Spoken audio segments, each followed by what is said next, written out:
কেউ বুঝে ওঠার আগেই বিএনপি ডক্টর ইউনূস সরকারের বিরুদ্ধে অন্যরকম কিছু করতে পারে। আমি সহজভাবে যদি বলি, ডক্টর ইউনূস সরকারকে হটিয়ে খুব দ্রুত ক্ষমতা আসতে চায় বিএনপি, এবং এজন্যে আওয়ামী লীগকে সাথে নিয়ে ডক্টর ইউনূস সরকারের বিরুদ্ধে ষড়যন্ত্র করতেও বিএনপি দ্বিধাবোধ করবে না। পরিস্থিতি সেদিকে যাচ্ছে। আন্তর্জাতিকভাবে গভীর ষড়যন্ত্র চলছে, বিশেষ করে ভারতের সহায়তায় আওয়ামী লীগকে রিপেট্রিয়েট করানো।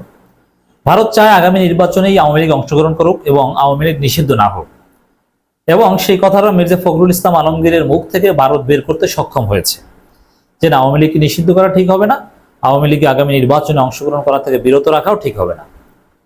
আওয়ামী লীগ কিভাবে ঘুরে দাঁড়াবে, কিভাবে কি করা উচিত, এই প্রশ্ন করবে সজীব ওয়াজেদ জয় বা হাসিনার কাছে, কিন্তু না, ইউএনবির পক্ষ থেকে এই প্রশ্ন করা হয়েছে মির্জা ফখরুলের কাছে। এর মানে এটা ভারতের মেগা প্রজেক্টের অংশ। এজন্য আপনি দেখবেন যে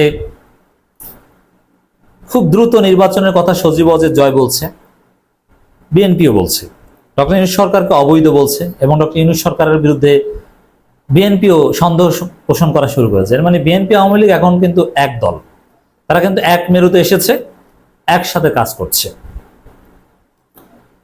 সরকারের কার্যক্রমে অস্পষ্টতা ও ধীর গতিতে প্রশ্ন বিএনপির স্থায়ী কমিটির বৈঠক। এর মানে বিএনপির স্থায়ী কমিটি ডক্টর ইউনূস সরকারের কার্যক্রম নিয়ে প্রশ্ন তুলে রেখেছে। হ্যাঁ, সমালোচনা তো আমরাও করি, আমরা তো সরকারের কিছু কিছু লোকজনকে পদত্যাগ করারও আহ্বান জানাই, কঠোর কথা বলি, ভারতের দালাল বলি, কিন্তু এই যে বিএনপির বলার মধ্যে রহস্য বুঝতে হবে। কারণ বিএনপি বলছে যে আওয়ামী লীগকে নিষিদ্ধ করা ঠিক হবে না, এমনকি বিচার করার পক্ষেও নয়, বিচার করার পক্ষেও নয়, গণতান্ত্রিক অ্যাক্সেস দেওয়ার পক্ষে, এরকমই মির্জা ফখরুল বলেছেন। আপনারা জানেন, এটা নিয়ে আলাদা আলোচনা করেছি।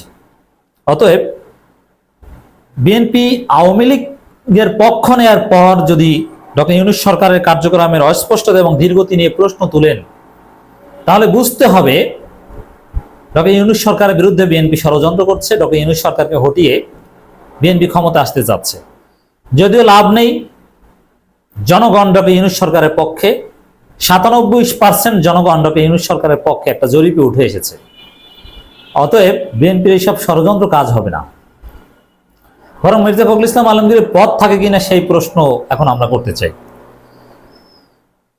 দর্শক, আমরা খবরটা যদি একটু দেখি, রাষ্ট্র কাঠামোর সংস্কার, নির্বাচনী রোডম্যাপ ঘোষণা, প্রশাসন নিরপেক্ষকরণ, নেতাকর্মীদের মামলা প্রত্যাহার করা নিয়ে অন্তর্বর্তী সরকারের কার্যক্রমে যথেষ্ট অস্পষ্ট ধীরগতি রয়েছে বলে মনে করে বিএনপির সর্বোচ্চ নীতি নির্ধারণী ফোরাম জাতীয় স্থায়ী কমিটি। আচ্ছা, ঠিক আছে, ধীরগতি মেনে নিলাম। আপনারা তো ক্ষমতায় ছিলেন, আপনারা কি রাষ্ট্র সংস্কার করেছেন? আপনারা কি সুষ্ঠু নির্বাচনের জন্য ব্যবস্থা নিয়েছিলেন? ক্ষমতায় তো ছিলেন অনেক বছর, কি করেছেন নিজেরা? ডক্টর ইউনূস সরকার কি রোবট না ফেরেশতা যে ওভারনাইট সবকিছু করে ফেলবে? যে ধীরগতি, এটা একেবারেই স্বাভাবিক। আর এই ধীরগতির পেছনে বিএনপি দায়ী। বিএনপির লোকজন আওয়ামী লীগের লোকজনকে প্রশ্রয় দিচ্ছে, টাকা খেয়ে আওয়ামী লীগের অপরাধীদের প্রশ্রয় দিচ্ছে, মামলা থেকে অনেকের নাম প্রত্যাহার করিয়ে নিচ্ছে বিএনপি। দোষ তো বিএনপির। এরপরে দেখেন, বিএনপি বিরোধী দলে থাকতে গত 15 বছর বা আওয়ামী লীগের বিরুদ্ধে প্রধান দল হিসেবে কি করেছে? আওয়ামী লীগ কি কিছু করতে পেরেছে? পারেনি। আর এখন ডক্টর ইউনূস সরকার আওয়ামী লীগের লোকজনকে কেন সরাতে পারছে না, সেই ধীরগতি নিয়ে প্রশ্ন তুলছে। অবশ্যই এটা দ্রুত গতিতে হওয়া উচিত, এটা আমরাও চাই, কয়েকজন উপদেষ্টার কারণে এটা হচ্ছে না। কিন্তু বিএনপির এই কথাগুলো আমরা ইতিবাচকভাবে নিতাম যদি বিএনপি আওয়ামী লীগের সাথে না মিশে যেত। মির্জা ফখরুল ইসলাম আলমগীর যদি আওয়ামী লীগের পক্ষে প্রকাশ্য অবস্থান না নিত, ভারতের ফাঁদে পা না দিত, তাহলে এটাকে কিছুটা ইতিবাচকভাবে নেওয়া যেত, কিন্তু সেই সুযোগ নাই। অতএব বিএনপির স্থায়ী কমিটির সিদ্ধান্তকে আমরা ডক্টর ইউনূস সরকারের বিরুদ্ধে একটা ষড়যন্ত্র হিসেবে দেখতে চাই, এবং এই ষড়যন্ত্রের সাথে আওয়ামী লীগ ভারত মিলেমিশে কাজ করছে বলে ধারণা করা যেতে পারে। নইলে আওয়ামী লীগকে নিষিদ্ধ করা ঠিক হবে না, আগামী নির্বাচনে আওয়ামী লীগের সুযোগ দেওয়া উচিত। মির্জা ফখরুল এত বড় কথা বলার সাহস পেতেন না। এর পেছনে অন্য কোনো উদ্দেশ্য রয়েছে কিনা তা নিয়ে উদ্বিগ্ন দলটির নেতারা। এমন অবস্থায় দেশের পরিস্থিতি কোন দিকে যাচ্ছে তা বুঝতে চাইছেন। এজন্য দেশের চলমান পরিস্থিতি সংস্কার ও নির্বাচন নিয়ে অন্তর্বর্তী সরকারের সঙ্গে আলোচনার প্রয়োজনীয়তা অনুভব করছেন। হ্যাঁ, ডক্টর ইউনূস খুব শীঘ্রই মিটিং ডাকছেন সব রাজনৈতিক দলগুলোর সাথে। এখন বিএনপির কেউ কেউ আবার, এমনকি মির্জা ফখরুলও 111-এর সম্ভাবনা দেখছেন, যে দেশে আবার 111 আসতে যাচ্ছে। আর এটা ঠেকানোর জন্য রাজনৈতিক দলগুলোকে সচেতন হওয়ার আহ্বান জানাচ্ছে। আর বিএনপি কিভাবে 111 ঠেকাতে চায় জানেন? আমরা জানতে পেরেছি বিএনপি আওয়ামী লীগকে সাথে নিয়ে 111 ঠেকাতে চায়। এমনকি আওয়ামী লীগকে নিষিদ্ধ করলেও সেটা বিরাজনীতিকরণ প্রক্রিয়া হিসেবেও বিএনপি চিহ্নিত করতে চায়। মির্জা ফখরুলদের আকীদা ভারতের সাথে বৈঠক করার পর এই পর্যায়ে চলে গিয়েছে।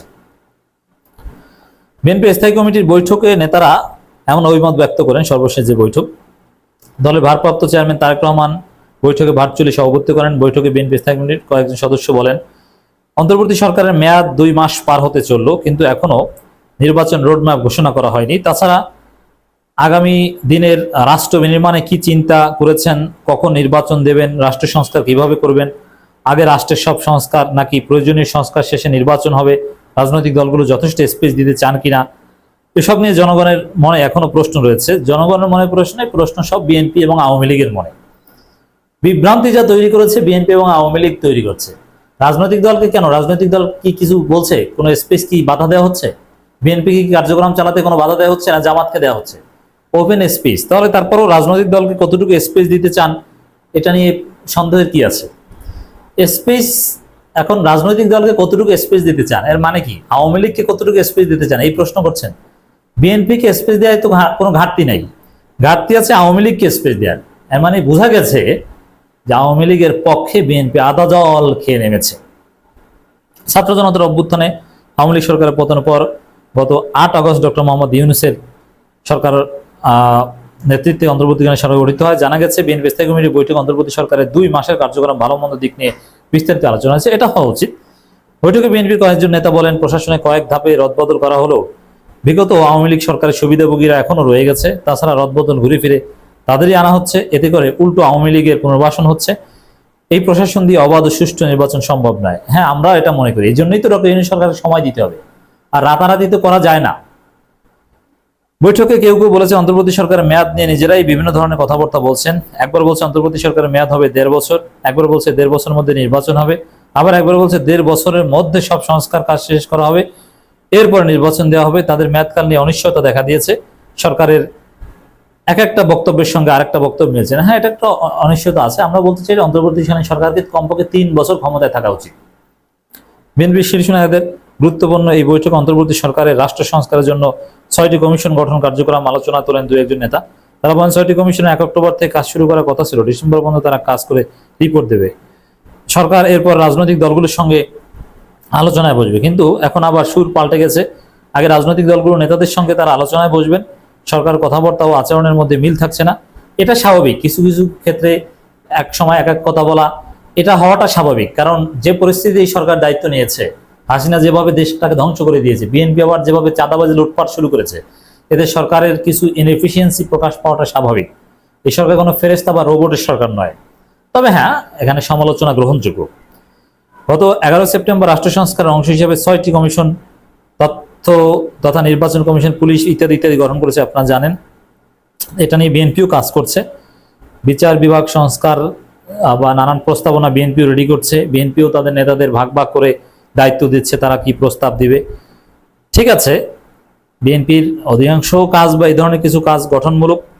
মাহমুদুর রহমানের কারাগারে পাঠানোর বিষয়ে উদ্বেগ প্রকাশ করা হয় বিএনপি স্থায়ী কমিটিতে। বৈঠকে নেতারা বলেন, মাহমুদুর রহমানকে স্বৈরাচার আওয়ামী লীগ সরকার কারাগারে পাঠিয়েছিল। তিনি ফ্যাসিস্ট সরকারের শাসনামলে অনেক জুলুম নির্যাতনের শিকার হয়েছিলেন। এখন আবারও তাই কারাগারে পাঠানো হয়েছে। অথচ সরকারের দুর্নীতিবাজ এমপি, মন্ত্রী ও আওয়ামী সন্ত্রাসী ক্যাডারদের ধরছে না প্রশ্ন। যাই হোক, মাহমুদুর রহমান তো জামিন হয়েছে। বিএনপির ইতিবাচক কাজগুলোকে আমরা সমর্থন করি, কিন্তু মির্জা ফখরুলের বক্তব্য থেকে আমরা কনক্লুশনে যেতে পারি এরকম যে আসলে ডক্টর ইউনূস সরকারকে হটিয়ে প্রয়োজনে আওয়ামী লীগকে সাথে নিয়ে বিএনপি ক্ষমতা আসার জন্য পাগল হয়ে যাচ্ছে। আমি কথাগুলো বলছি, অনেকের কাছে মনে হতে পারে অতি উৎসাহী বা বাড়িয়ে বলছি। না, আপনারাও 2 দিন পর এই কথা বলবেন। যেমন একটা কথা বলে একটু আমার অবস্থানটা জাস্টিফাই করি। আফামা খালিদ সাহেব উপদেষ্টা হিসেবে শপথ নেওয়ার আগেই বলেছিলাম যে তিনি পারবেন না, এটা ঠিক হবে না, তিনি পক্ষপাত করবেন, আমি তার পদত্যাগ চাইব। আপনারা অনেকেই খেপেছিলেন, বলেছিলেন যে অতি উৎসাহী কথা। কিন্তু এক পর্যায়ে আপনারাও পদত্যাগ চেয়েছেন তার, কারণ খতিব রুহুল আমিনকে স্পেস দিয়েছিল। আওয়ামী লীগের সেই সচিব, ডিজি সবাই বহাল তবিয়তে আছে এবং চরমোনাইর পক্ষে কাজ করছেন। এবং অনেক ঝামেলা হয়েছিল, বাইতুল মুকাররমে মারামারি, নানান কিছু হয়েছিল। কওমি আলেম ওলামারাও খেপে গিয়েছিল। অনেকে পদত্যাগ দাবি করেছিলেন আফামা খালিদ সাহেবের। বুঝতে পারছেন? তো এরকম এই যে বিএনপির বিরুদ্ধে আমরা যে কঠোর কথাগুলো বলছি আওয়ামী লীগের সাথে মিলে যাচ্ছে, সামনে আপনারাও এই কথা বলবেন, ওয়েট অ্যান্ড সি।